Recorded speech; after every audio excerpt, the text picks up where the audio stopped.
one responsible for one area, and everybody, you set some rules, regulation, and everybody has to abide to this. When you take the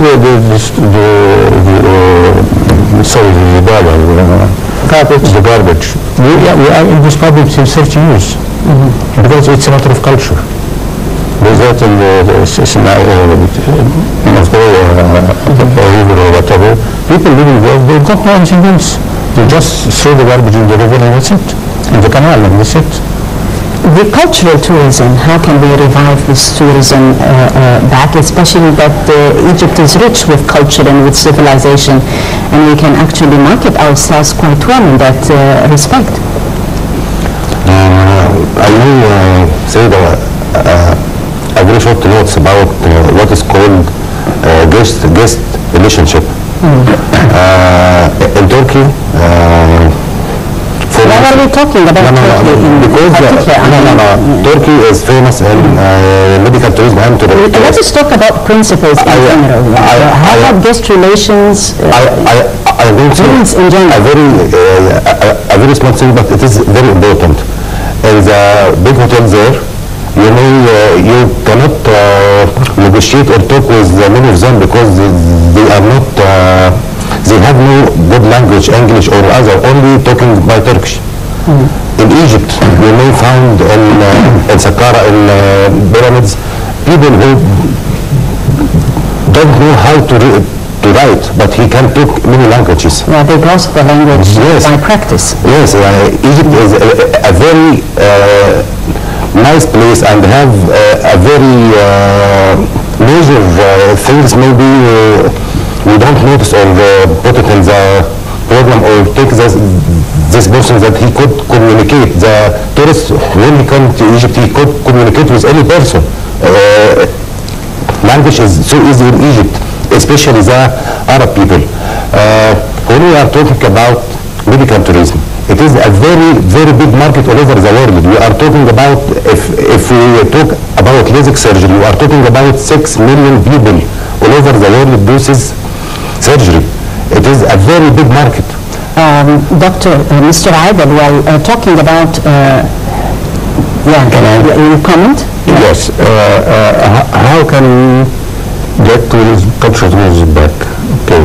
The problem is not the tour operator. We attend trade show. Everybody wants to come to, but the problem is the public opinion. Then we have to address the public opinion. We have to appoint a PR company. We do not have an international PR company. Actually, we have a PR company that has been contracted by the Office of the Prime Minister. It's a company, it's a well-known company called Hill & Lawton, and they are there for the contract is for 4 months as test to improve the image of Egypt in general in 5 countries, Europe, 4 in Europe and 1 in the United States. But we need in tourism an international PR company to fight back what the MD are all the time putting on the net, like don't go to Egypt because it's garbage. It's the second largest country in the world after India. I don't know what. How can we market Egypt abroad?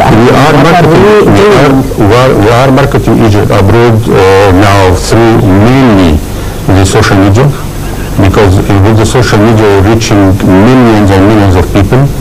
And we stopped the direct marketing on television, CNN or I don't know what.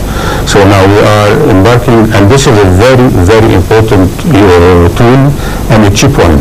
Yeah, we have international tourism expert Mr. Amr Badri with us over the line. Mr. Bed, thank you very much for talking to us, and we are tackling on our daily debate for tonight that important meeting with the President, with the European delegation working in the field of tourism. I guess many messages sent, Mr. Bed. Yes. How are you? Thank you. Yes, sir, I can hear you. Yes, so I'm sorry, come again with the question. Yes, we are talking about that important meeting of the European delegation working in the field of tourism with the President, the messages that were conveyed.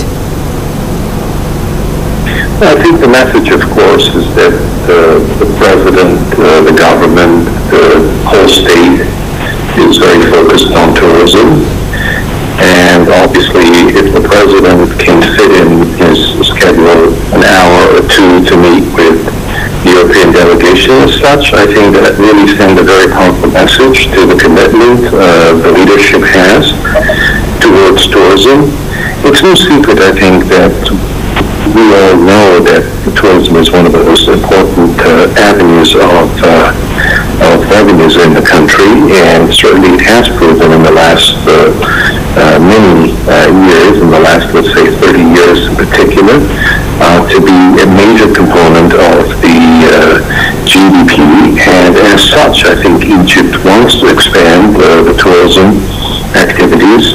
Egypt wants to expand the number of tourist arrival, the impact on the GDP, and I think the president is very focused on this particular aspect to push it forward. And I think it's definitely a very powerful message.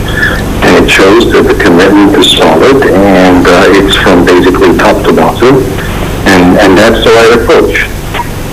Right, Mr. Bed, thinking out of the box and finding, unconventional solutions. What can you say in that respect? And how about the new tourism licenses for companies working in the field? We heard that there will be no new tourism licenses provided to companies during the current period. So how do you read this message? I think, thinking out of the box, of course, is all really about how to generate more interest in the destination, how to bring more demand to the destination. Egypt has, unlimited potential to grow in this area because of the location, because of the weather, because of the diversity of the product. And certainly we are somewhere very reasonable at the moment, but we still have a long way to go to grow this industry. And there could be a lot be done. There could be great marketing efforts. It could be great investment incentives. There could be more diversity to make Egypt the right destination for different things, not just the beach and flock tourism, but also the cultural tourism, the adventure tourism, the medical tourism, the conference tourism. There's so much potential actually that we could generate, and it's not just actually the tourist itself, it's also promoting what the destination has to offer in terms of its beautiful products, whether it's textile or different other products that are attached to the name Egypt. So there is a huge potential that we still, I think, need to tap, and part of that will come through a very, very creative marketing strategy. The marketing strategy is not just relevant to one source, which is the social media, as I heard your guest say earlier. Social media is important, but also e-commerce is very important, also visual and audio and traditional ways of basically promoting Egypt. All of that is very, very important. I think one of the things that we have not given a great thought yet is that what are the essence of tourism in Egypt? And I think part of that is really this friendly atmosphere that people enjoy when they come to Egypt, the fact that it's very inexpensive still, the fact that it's a great destination. So I think all of these elements need to be thought of together. Right.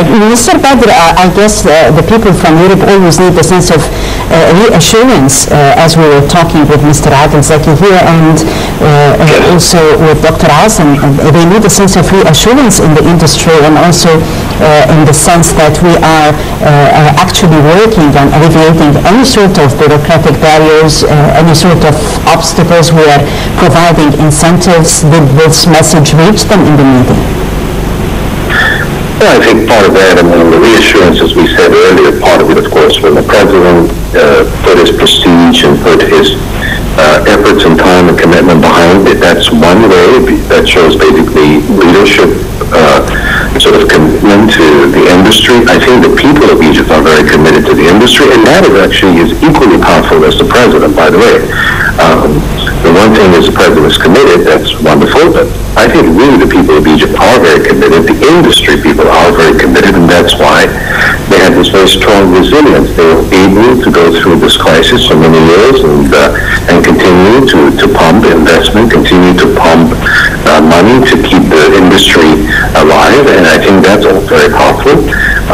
The reassurance, I think, part of it comes honestly with just need to do more optically and more obvious things to support the industry, whether it is with, as we said, incentive. So where do you want the investment to go, and what kind of incentive you offer, and what kind of facilities we provide for people to do things. If somebody wants to do a concert, if somebody wants to do a film, if somebody wants to do